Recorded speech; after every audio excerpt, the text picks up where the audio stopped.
Pendant le dépassement, je laisse un intervalle latéral de sécurité d'1 mètre minimum. Oui, réponse A.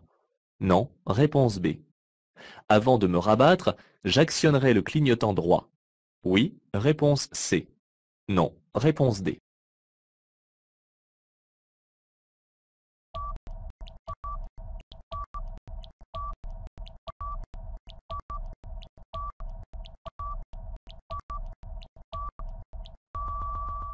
Pendant le dépassement de ce cycliste, je dois laisser un intervalle latéral de sécurité d'1 mètre 50 au minimum, puisque je circule hors agglomération. En règle générale, lorsque je circule sur une chaussée à double sens de circulation, je ne suis pas toujours obligé d'actionner le clignotant droit après un dépassement. Cependant, je prends l'habitude de le faire systématiquement afin d'informer les autres de mes intentions et de ne pas l'oublier le jour où il faudra vraiment l'utiliser.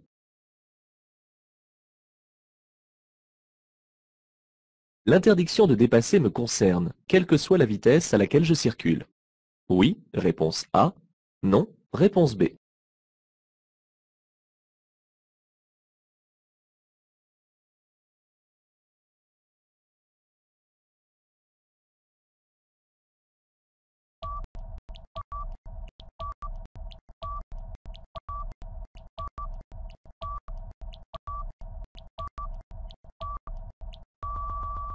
Ces deux panneaux de prescription sont indépendants. Ils doivent donc être lus séparément. Le premier interdit le dépassement et le second limite la vitesse à 45 km/h pour toutes les catégories de véhicules. Sauf indication contraire, ces deux interdictions seront valables jusqu'à la prochaine intersection. Je vais croiser un convoi exceptionnel. Oui, réponse A. Non, réponse B. J'imite l'usager qui avance devant moi. Oui, réponse C. Non, réponse D.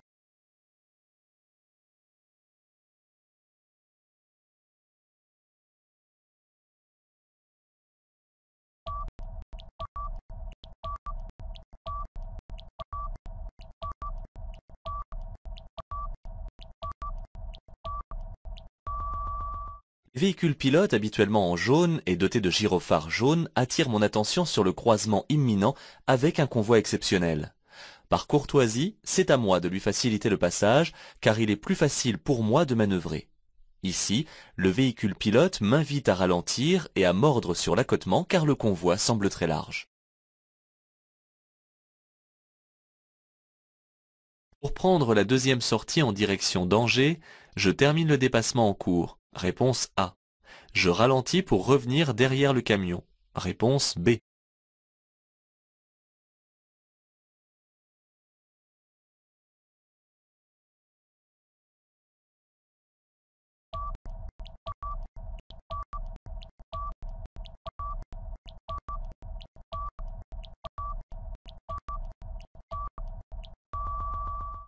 Le panneau indique les directions à 2000 mètres d'ici. Cela me laisse largement le temps de terminer le dépassement de ce camion. Je n'accélère pas plus et je reviendrai tranquillement à droite. J'ai le temps de dépasser ce camion. Oui, réponse A. Non, réponse B.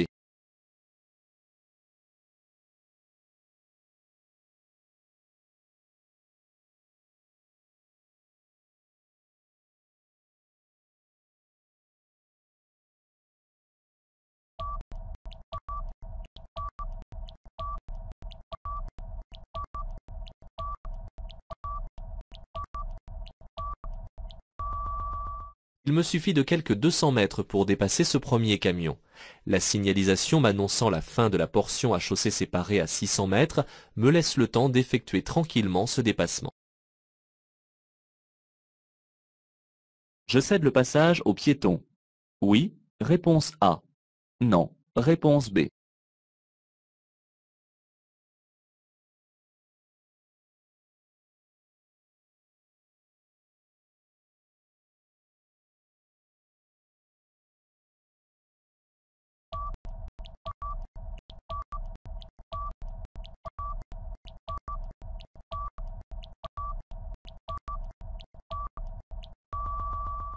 Ici, ce piéton attend manifestement sur le bord du trottoir, car il préfère apparemment attendre que la circulation soit nulle pour prendre sa décision de traverser.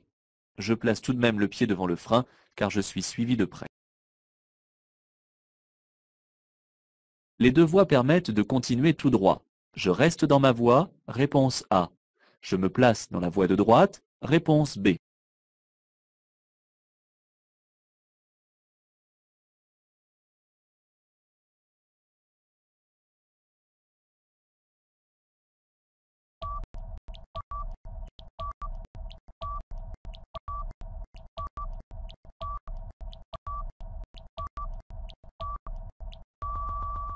En circulation normale, lorsque deux voies permettent d'aller dans une même direction, je dois me placer dans la voie la plus à droite. Cependant, lorsque la circulation s'effectue en fils ininterrompus, comme c'est le cas ici, je suis alors obligé de rester dans ma voie, à moins d'avoir à changer de direction.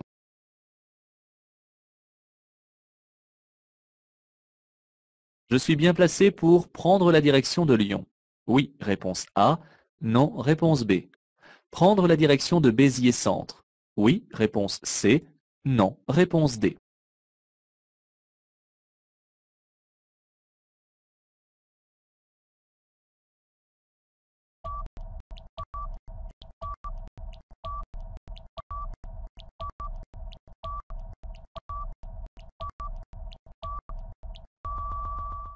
En règle générale, un conducteur doit toujours circuler dans la voie la plus à droite, ce qui est le cas ici.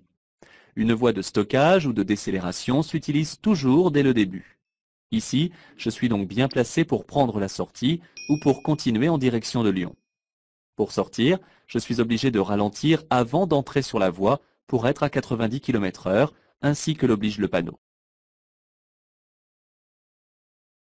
Je pourrais m'insérer sur cet axe à 70 km/h. Réponse A. À 110 km/h. Réponse B. À 130 km/h. Réponse C.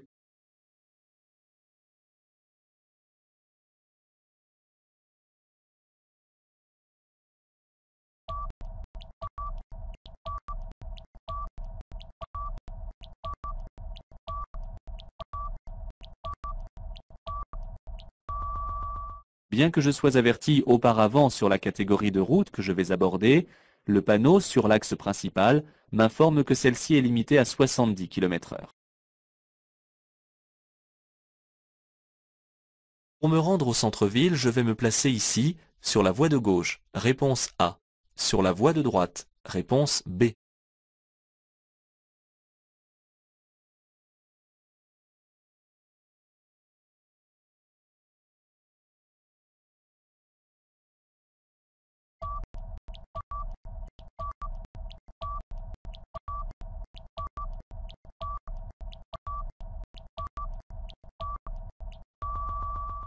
Dans un carrefour giratoire, si je souhaite tourner à gauche ou effectuer un demi-tour, je vais plutôt me placer dans la voie de gauche pour assurer la fluidité. Le panneau, à fond blanc, indique que la direction du centre-ville se situe à gauche. Je vais donc serrer à gauche dans le carrefour. Cela m'oblige à choisir dès maintenant la bonne voie en me plaçant dans celle de gauche. Pour me diriger vers cette aire de repos, je m'engage sur la voie à 130 km/h. Réponse A. À 90 km/h. Réponse B.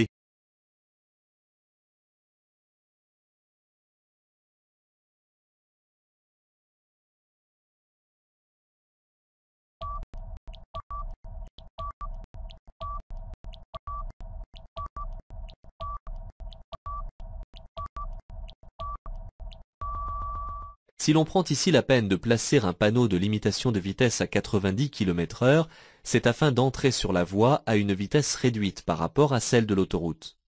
En effet, la voie de décélération n'est pas toujours suffisamment longue pour y entrer à 130 km/h. Contrairement aux voies sans limitation à l'entrée, je ralentis donc avant de l'aborder. Je devrais céder le passage aux véhicules de chantier. Oui, réponse A. Non, réponse B. Aux usagers venant de gauche. Oui, réponse C. Non, réponse D.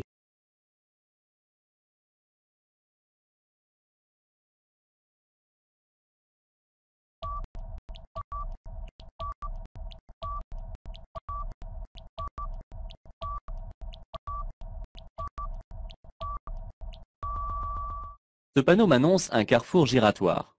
Lorsque j'arriverai à cette intersection, je trouverai un panneau de céder le passage.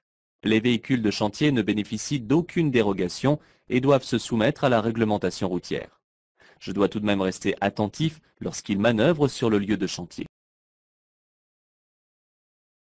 Je dois céder le passage à la voiture de droite. Oui, réponse A. Non, réponse B. Je peux ralentir pour lui faciliter son insertion. Oui, réponse C. Non, réponse D.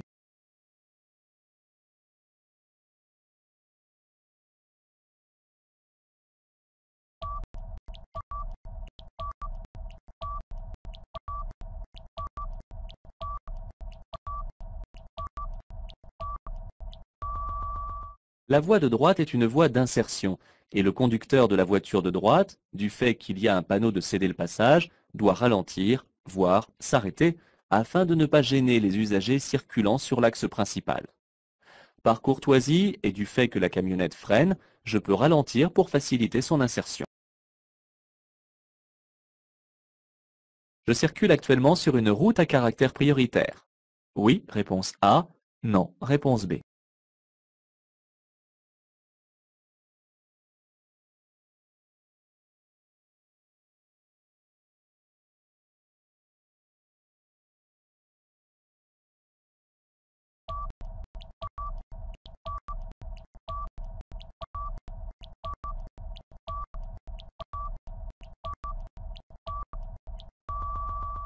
Ce panneau signale la fin d'une route à caractère prioritaire à 600 mètres. Pour le moment, je circule donc sur une route qui est encore prioritaire durant 600 mètres.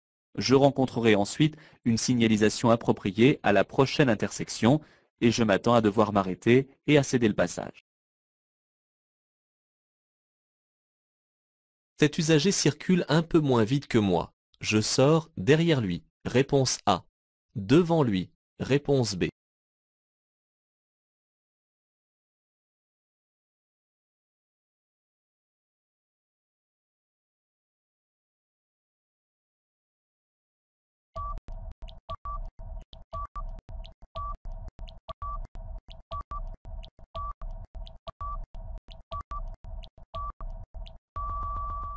Si je me suis lancé un peu trop vite, je vais devoir ralentir un peu car je me situe en fin de voie d'insertion. En sortant devant cet usager, je n'aurai pas la distance suffisante de sécurité. Or, je dois laisser au moins 2 secondes, soit au moins 50 mètres. Je reste sage et j'ajuste ma vitesse pour sortir derrière lui.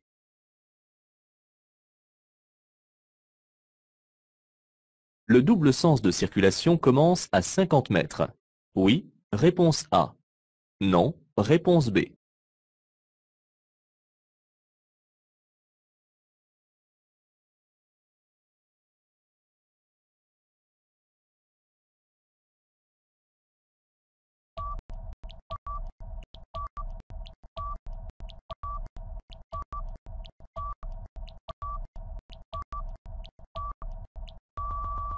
En règle générale, les panneaux triangulaires sont placés à 50 mètres du danger qu'ils annoncent quand ils sont implantés en agglomération et à 150 mètres hors agglomération.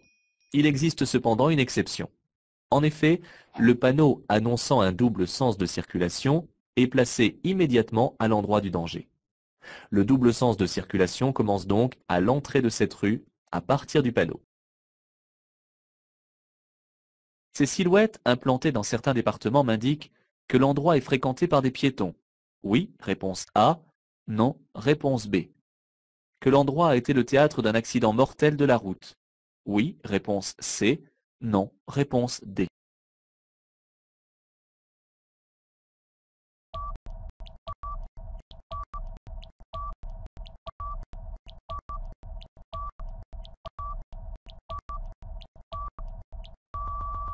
Dans certains départements, ces silhouettes sont implantées à titre préventif et informatif.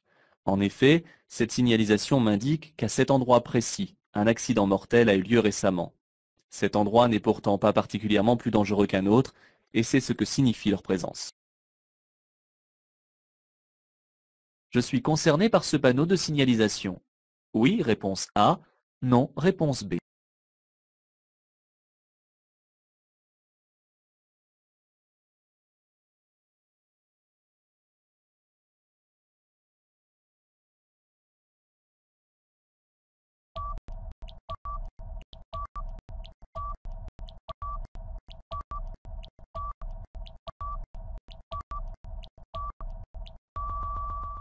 Le panneau qui est implanté ici représente un poids lourd en descente suivi d'une voiture.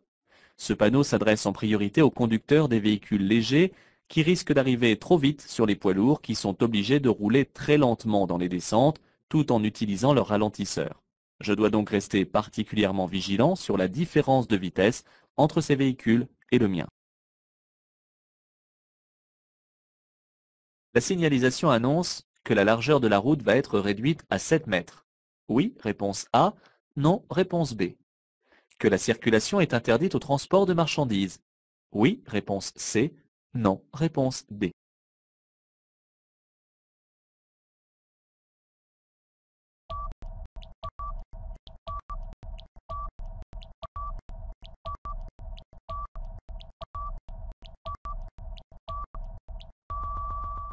Sur le panonceau lié au panneau de danger, je lis une cote 7 mètres en largeur.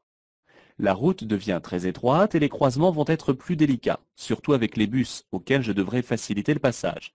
C'est pour cette raison que la circulation des véhicules de plus de 3,5 tonnes est interdite dans mon sens. Cette interdiction ne me concerne pas si je suis au volant d'une fourgonnette ou d'une camionnette.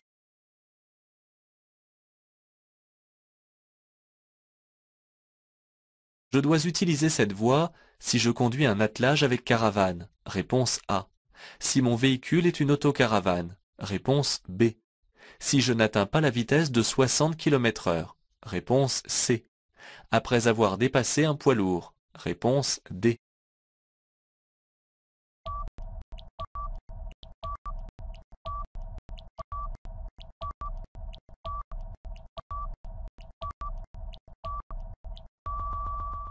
On cherche à vous perdre ou seulement à vérifier que vous avez bien compris la règle. L'utilisation de cette voie réservée ne dépend pas de la catégorie de véhicule mais uniquement de la vitesse. Elle est réservée aux véhicules lents, quels qu'ils soient, à partir de l'instant où ils n'atteignent pas la vitesse de 60 km/h. La voie de détresse est réservée aux poids lourds. Oui, réponse A. Non, réponse B.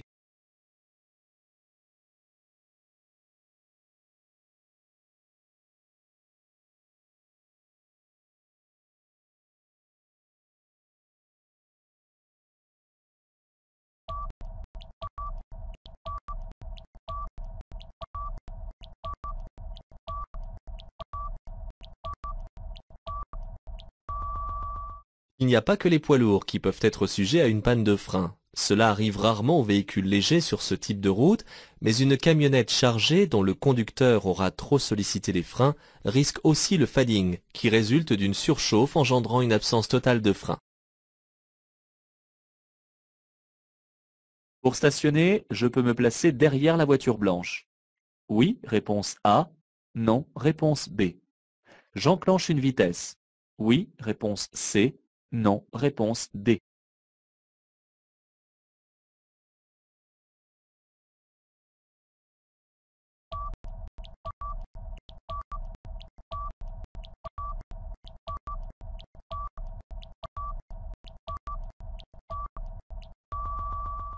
Je ne risque pas de gêner la circulation sur l'accotement qui semble stable et quelque peu aménagé pour s'y arrêter. Je choisis donc cet endroit pour me garer. Dans une forte déclivité, il est prudent d'enclencher une vitesse pour le cas où le frein de parking serait mal serré ou s'il venait à céder. La signalisation au sol m'annonce une interdiction de s'arrêter uniquement. Réponse A. De stationner uniquement. Réponse B. De s'arrêter et de stationner. Réponse C.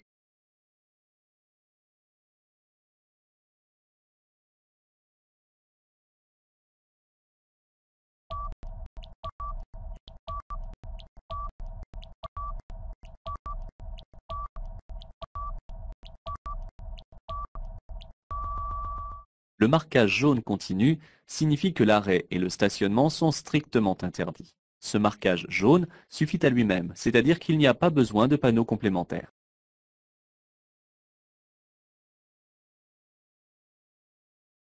Si je stationne sur cette piste cyclable, je risque une contravention de deuxième classe. Réponse A.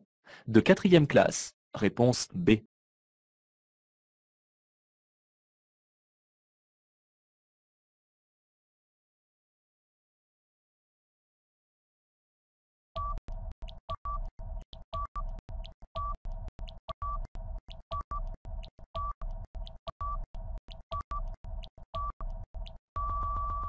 L'arrêt et le stationnement sur une voie ou un emplacement réservé à une autre catégorie de véhicules sont punis par une contravention de 4e classe. C'est beaucoup plus cher payé que pour un stationnement gênant qui est taxé d'une amende de 2e classe seulement.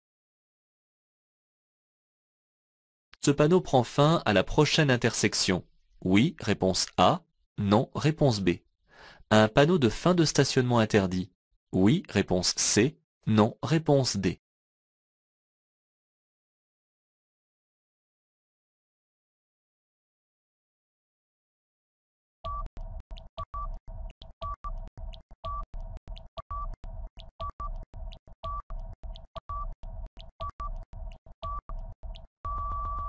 C'est une règle générale. Un panneau de prescription prend fin à l'intersection qui suit.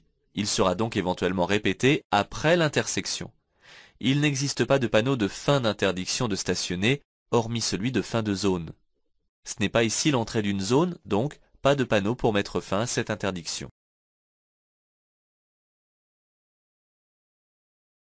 Dans la voie de droite, je peux circuler. Oui, réponse A. Non, réponse B. M'arrêter. Oui, réponse C. Non, réponse D.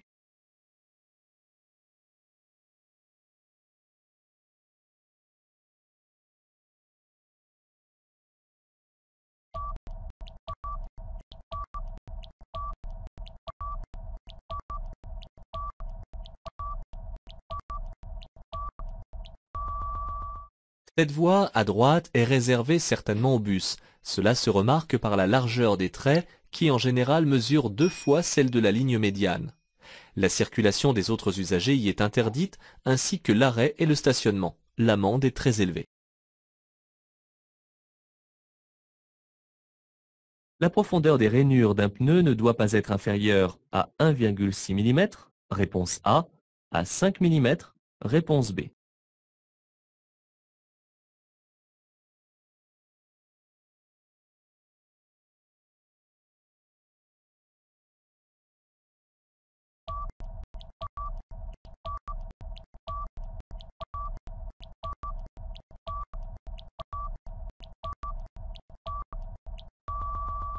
« 1,6 mm est la cote d'usure limite pour un pneu. Lorsque les sculptures ne laissent plus que cette profondeur dans le creux, il faut changer le pneu.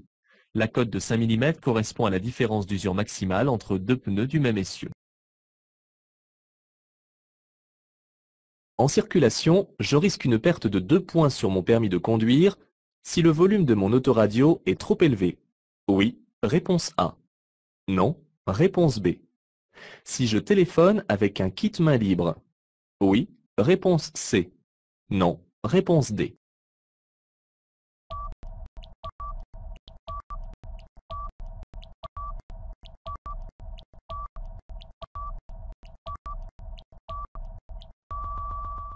Je risque une perte de 2 points sur mon permis de conduire si j'utilise mon téléphone portable alors que je conduis. Si j'utilise un kit main libre, je risque tout de même une amende. En effet, je ne peux pas me tenir prêt à utiliser toutes les commandes du véhicule. Attention, en cas d'accident corporel ou mortel, ma responsabilité sera engagée si j'utilisais un kit main libre. Des recherches seront effectuées auprès de mon opérateur téléphonique. Je peux aussi éventuellement être sanctionné quand je circule avec la radio à plein volume pour tapage diurne ou nocturne. Je peux rouler sans feu. Réponse A. Avec les feux de position seuls. Réponse B. Avec les feux de croisement. Réponse C.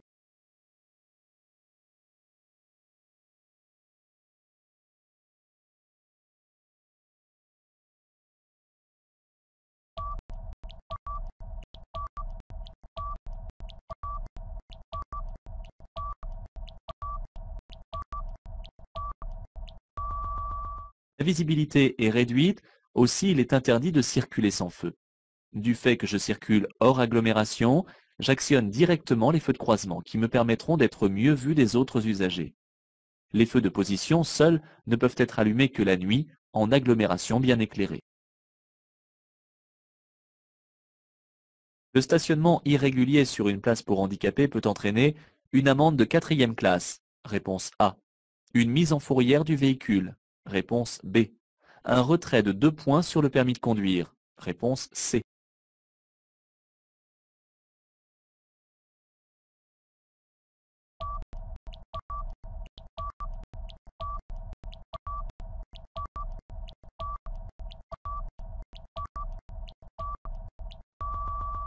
Si tu prends ma place, prends aussi mon handicap. Le stationnement irrégulier sur un emplacement réservé aux handicapés peut entraîner une amende de 4e classe et une mise en fourrière du véhicule. Je peux surgonfler un peu les pneus sur un long trajet. Oui, réponse A. Non, réponse B.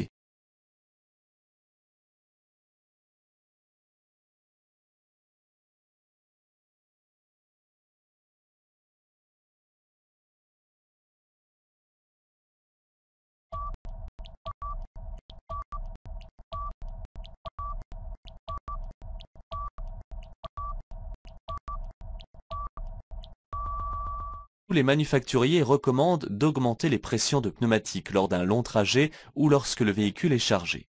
Les préconisations sont spécifiées sur l'étiquette traditionnellement collée à l'intérieur de la porte avant et sur le livret d'utilisation du véhicule.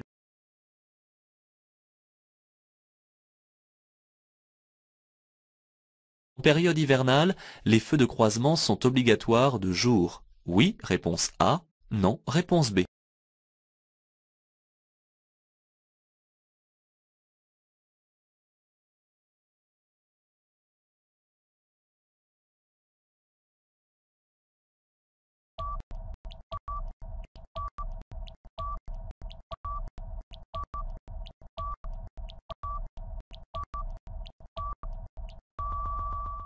De jour et quelle que soit l'époque de l'année, les feux de croisement ne sont pas obligatoires, mais il peut être utile de les allumer, surtout en période hivernale, lorsque les conditions de visibilité et d'éclairement ne sont pas bons. C'est même souvent nécessaire.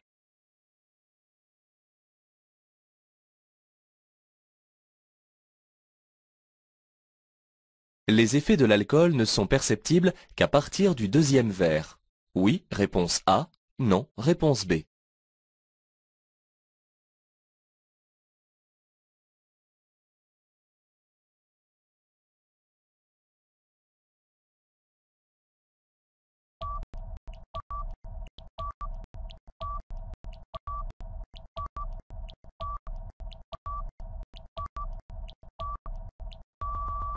Dès le premier verre, les effets de l'alcool peuvent être lourds de conséquences.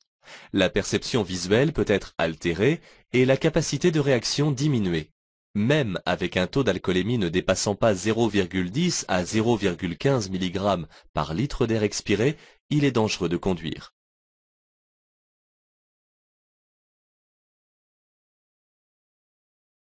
Le covoiturage est un système permettant de partager un même véhicule entre plusieurs personnes pour une même journée. Réponse A.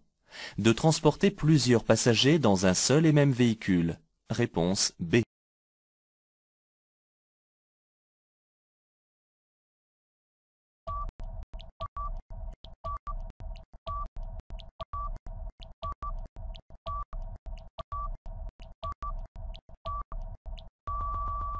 En optimisant le nombre de passagers à l'intérieur d'un véhicule, on lutte plus efficacement contre la pollution. Il est en effet plus logique de remplir au maximum les véhicules en déplacement plutôt que d'augmenter les véhicules par une utilisation individuelle.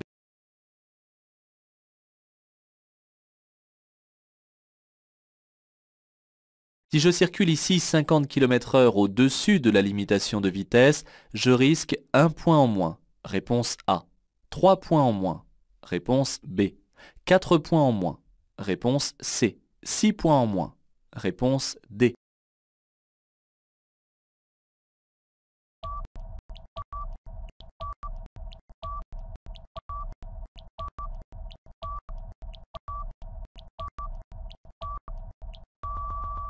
Si je dépasse de 50 km/h la limitation de vitesse, je suis en grand excès de vitesse et je risque gros. 6 points me sont retirés. Le permis peut être suspendu durant 3 ans, sans aucune possibilité d'aménagement pour le travail, ni de pouvoir conduire un cyclomoteur ou une voiturette. Un stage de sécurité routière est alors obligatoire, et le véhicule peut être confisqué.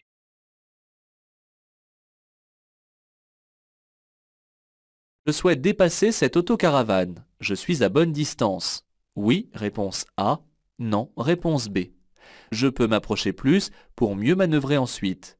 Oui, réponse C. Non, réponse D.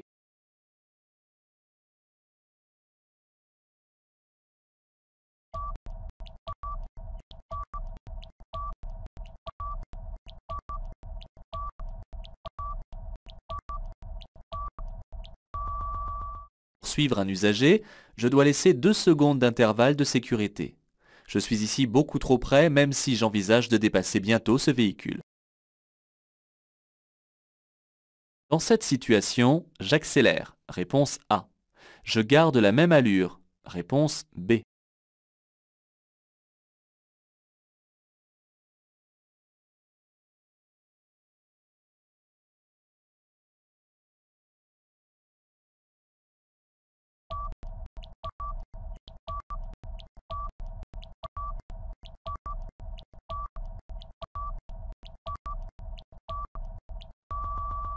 Il ne faut jamais accélérer avant d'aborder un feu qui est vert. C'est bien souvent le moyen le plus sûr pour passer au jaune et risquer 4 points. Je conserve donc ma vitesse, pied devant le frein jusqu'au feu, puis je reprends normalement. Je surveille cependant le comportement de l'usager au loin qui s'insère. Je tourne à gauche à l'intersection. Je céderai le passage aux usagers venant en face. Oui, réponse A. Non, réponse B.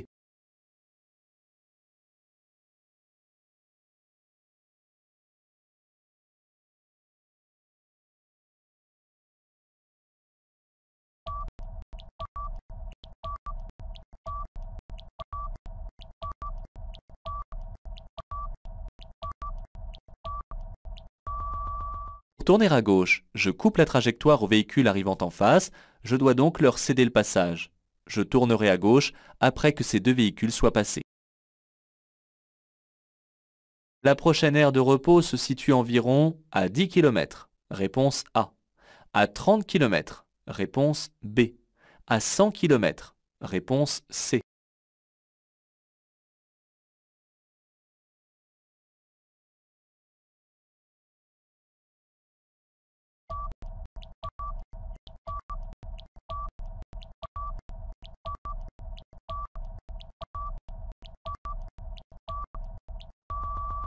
Afin de ne pas trop espacer les pauses et offrir aux utilisateurs de l'autoroute des aires de tranquillité sans trop agglutiner les usagers, on peut choisir de s'arrêter tous les 30 km environ, soit un arrêt possible toutes les 10 minutes.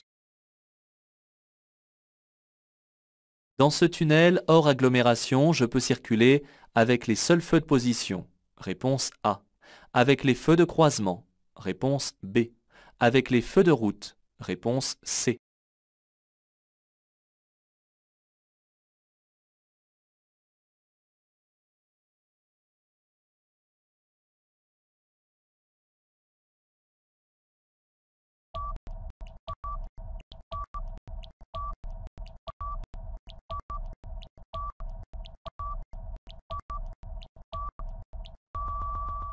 Dans ce tunnel hors agglomération, je dois circuler exclusivement avec les feux de croisement. L'utilisation des feux de position seuls n'est pas suffisante car ils ne permettent pas d'être vus correctement. Je ne peux pas non plus allumer les feux de route car leur utilisation est strictement interdite lorsque je circule dans un endroit éclairé et lorsque je suis un usager.